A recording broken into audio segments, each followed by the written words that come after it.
మీరు ఇంటర్ పూర్తి చేశారా? వెంటనే బీటెక్ లో జాయిన్ అవ్వాలని అనుకుంటున్నారా? బెస్ట్ క్యాంపస్ తో పాటు బెస్ట్ ఫ్యాకల్టీ ఉన్న కాలేజ్ ని వెతుకుతున్నారా? నాలెడ్జ్ తో పాటు కమ్యూనికేషన్ స్కిల్స్ పెంచుకోవాలన్నా, మల్టీ లాంగ్వేజెస్ పై గ్రిప్ సాధించాలన్నా నేషనల్ లెవెల్ యూనివర్సిటీలో అడ్మిషన్ తీసుకోవాల్సిందే. 2000 మంది తెలుగు విద్యార్థులు చదువుతున్న లార్జెస్ట్ యూనివర్సిటీ, 250 ఎకరాల్లో పచ్చదనాన్ని పరుచుకున్న చల్లని కొండల మధ్య కొలువైన విశాలమైన క్యాంపస్, యూజీసీ నాక్ ఏ గ్రేడ్ గుర్తింపు పొందిన టాప్ యూనివర్సిటీ, 100% ప్లేస్మెంట్ తో టాప్ కంపెనీస్ తో టైఅప్ అయిన యూనివర్సిటీ, రుచికరమైన వంటకాలతో తెలుగు విద్యార్థుల కోసం ప్రత్యేకమైన మెస్ ఈ university plus. Student security safety విషయంలో కాంప్రమైజ్ కానీ boys and girls separate hostels facility, Telugu రాష్ట్రాల్లోని ఏ ప్రాంతం నుంచైనా నేరుగా road and rail connectivity, research skill development కోసం టాప్ ఇండస్ట్రీలలో ఇంటర్న్షిప్, హై ఎండ్ టెక్నాలజీతో కూడిన అడ్వాన్స్డ్ ల్యాబ్స్.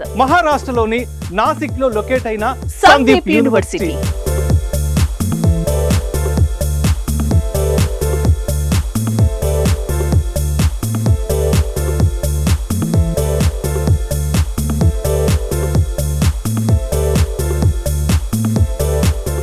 నమస్తే అండి.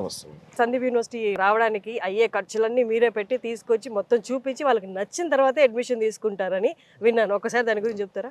సో పేరెంట్స్ని కానీ స్టూడెంట్స్కి కానీ ఏంటంటే ఆల్మోస్ట్ సందీప్ యూనివర్సిటీకి సంబంధించిన అన్ని ఏపీ తెలంగాణ ప్రతి డిస్ట్రిక్ట్స్లో కూడా మన యూనివర్సిటీకి సంబంధించిన ఇన్ఫర్మేషన్ సెంటర్స్. రాయలసీమ నుంచి అయితే కనుక ముంబైకి వెళ్ళే ట్రైన్స్ కళ్యాణ్ జంక్షన్ వరకు టికెట్స్, తర్వాత అక్కడి నుంచి మళ్ళీ నాసిక్, అలాగే విజయవాడ, తర్వాత మనకి ఒంగోలు ఆ రీజన్ నుంచి అయితే కనుక మనకి షిరిడి నియరబుల్ మన్మాడ్ జంక్షన్ ఉంటుంది, మన్మాడ్ నుంచి మళ్ళీ నాసిక్కి. ప్లస్ వాళ్ళకి కావాల్సిన రిక్వైర్మెంట్స్ అని మేము ప్రొవైడ్ చేస్తాము. ప్లస్ యూనివర్సిటీకి వచ్చిన తర్వాత వాళ్ళకి ఫుడ్ అండ్ అకామిడేషన్ కూడా ఎవ్రీథింగ్ అనేది మేమే వాళ్ళకి బేర్ చేసి వాళ్ళకి అన్ని సాటిస్ఫాక్షన్ మేము చెప్పినట్టు ఇన్ఫర్మేషన్ ఉంటేనే మేము వాళ్ళకి అడ్మిషన్ అనేది వాళ్ళకి కన్ఫర్మేషన్ అనేది చేయడం జరుగుతుంది. సో ఇప్పుడు జాయిన్ అవ్వాలి అనుకున్న వాళ్ళు నాసిక్ కదా, అంత దూరము, మరి సెక్యూరిటీ ఎలాగా, ఇక్కడ పరిస్థితులు ఎలా ఉన్నాయి నాసిక్లో అండ్ యూనివర్సిటీలో అన్నదానికి ఒకసారి మీ మాటల్లో. తెలుగు వాళ్ళకి ఎవరైతే మన ఫీమేల్ స్టూడెంట్స్ ఉన్నారో వాళ్ళకి సెపరేట్గా తెలుగు రెక్టార్స్ అనేది ఇక్కడ మనం అపాయింట్మెంట్ చేయడం జరిగింది. సో ఉన్న ఇన్ఫర్మేషన్ అనేది పేరెంట్స్ కూడా లాంగ్వేజ్ అనేది ఇబ్బంది లేకుండా ఎటువంటిది ఉన్నా సరే వితౌట్ పేరెంట్ ఇన్ఫర్మేషన్ అనేది మనకి బయటికి హోమ్ పాస్ కానీ లేకపోతే సిటీ పాస్ కానీ ఇవ్వడం అనేది జరగదు. అవుటింగ్ వెళ్ళాలి అంటే కంపల్సరీ కూడా ప్రీవియస్గా 1 డే బిఫోర్ గేట్ పాస్ తీసుకోవాల్సి వస్తుంది. అదేవిధంగా కంపల్సరీ కూడా ఈవినింగ్ 5 o'clock లోపల మనకి ఇన్సైడ్ అనేది వాళ్ళు రిపోర్టింగ్ చేయడం జరుగుతుంది అనమాట. ఆంధ్ర తెలంగాణ నుంచి తెలుగు వాళ్ళకి సెపరేట్ క్యాంటీన్ మెయింటైన్ చేస్తూ ప్లస్ తెలుగు షెఫ్స్ ఎవరైతే ఉన్నారో వాళ్ళని ఇక్కడ తీసుకొచ్చి వాళ్ళతోనే మన ఫుడ్ అనేది మనం ప్రొవైడ్ చేయించడం జరుగుతుంది. యూనివర్సిటీ సరౌండింగ్స్లో ఆపోజిట్లో జస్ట్ 500 మీటర్స్లో ఆల్రెడీ యూనివర్సిటీ హాస్టల్సే, అక్కడ కూడా బౌన్సర్స్ ఉంటారు, అలాగే యూనివర్సిటీ రెక్టార్స్ ఉంటారు, సీసీ కెమెరాస్ కానీ లేకపోతే వాళ్ళకి ఇక్కడ ఇన్ క్యాంపస్లో ఏవైతే ఫెసిలిటీస్ ఉంటాయో ఎవ్రీథింగ్ ఫెసిలిటీస్ అనేది ఉంటాయి. లోపలున్నా బయట ఉన్నా సరే university discipline, rules and regulations everything అనేది యూనివర్సిటీ ఫాలో అవుతుంది. ఆల్రెడీ రిటైర్డ్ ఆర్మీ పర్సన్స్ని, ఎక్స్ సర్వీస్ మ్యాన్స్ని మనం ప్రతి హాస్టల్లో కూడా రెక్టర్స్గా మనం ఇక్కడ పెడుతున్నాం. And coming to the placements, ఎంత పర్సెంటేజ్ ఆఫ్ ప్లేస్మెంట్స్ అనేది ఇక్కడ జరుగుతాయి అండ్ ఇంటర్న్షిప్స్ గురించి ఒకసారి. ఒక స్టూడెంట్కి మినిమం 5 to 10 కంపెనీస్ కానీ 15 కంపెనీస్ కానీ ప్లేస్మెంట్ ఇంటర్వ్యూ ఆపర్చునిటీ అనేది మేము ప్రొవైడ్ చేస్తాం యూనివర్సిటీ నుంచి. ప్రతి ఇయర్ కూడా different types of student clubs అనేది మేము ఇక్కడ ఫామ్ చేస్తున్నాం. క్లబ్లో 10 మెంబర్ స్టూడెంట్స్ ఉంటారు.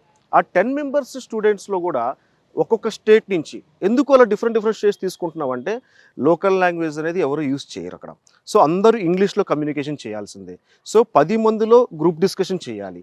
సో ఇవన్నీ కూడా మనం ఫైనల్ ఇయర్లో ఇంటర్వ్యూకి కావాల్సిన ఏవైతే స్కిల్స్ ఉన్నాయో ఈ స్టూడెంట్స్ క్లబ్స్ త్రూ మనం ఏం చేస్తున్నాం, స్టూడెంట్స్కి అనేది ట్రైనింగ్ అనేది మనం ప్రొవైడ్ చేస్తున్నాం. ఏ యూనివర్సిటీ కూడా కండక్ట్ చేయనట్టి జాబ్ ఫెయిర్ అనేది ఇక్కడ కండక్ట్ చేస్తున్నాం. ఈ పూణే, ముంబై, నాసిక్ అనేది గోల్డెన్ ట్రయాంగిల్ ప్లేస్. ఈ 3 మేజర్ సిటీస్ మధ్యలో అప్రాక్సిమేట్లీ 25,000 నుంచి 35,000 small scale, large scale industries అనేది ఉన్నాయి ఇక్కడ. ప్లస్ అదేవిధంగా మహేంద్ర ఏదైతే ఉందో మనకి వెహికల్స్ మ్యానుఫ్యాక్చరింగ్ యూనిట్, ఇండియా మొత్తానికి కూడా నాసిక్లోనే మ్యానుఫ్యాక్చరింగ్ యూనిట్ అని ఉంది. ఓన్లీ మన యూనివర్సిటీకి జస్ట్ ఒక 2-3 kilometers బిహైండే ప్లాంట్ కూడా ఇక్కడ ఉంది. సో ఎవ్రీ ఇయర్ కూడా మహేంద్ర వాళ్ళు మ్యానుఫ్యాక్చర్ చేసే వెహికల్స్ అన్నీ కూడా కంప్యూటర్ సైన్స్ రిలేటెడ్ సాఫ్ట్వేర్కి వాళ్ళు వెహికల్ అనేది లైవ్ ఇంటరాక్షన్ చేసి వాళ్ళకి ఎక్స్పెరిమెంట్స్ కూడా యూనివర్సిటీలోనే జరగడం అనేది జరుగుతుంది. క్లియర్ ఓవరాల్ వ్యూ కూడా చెప్పేశారు. Thank you so much. Okay.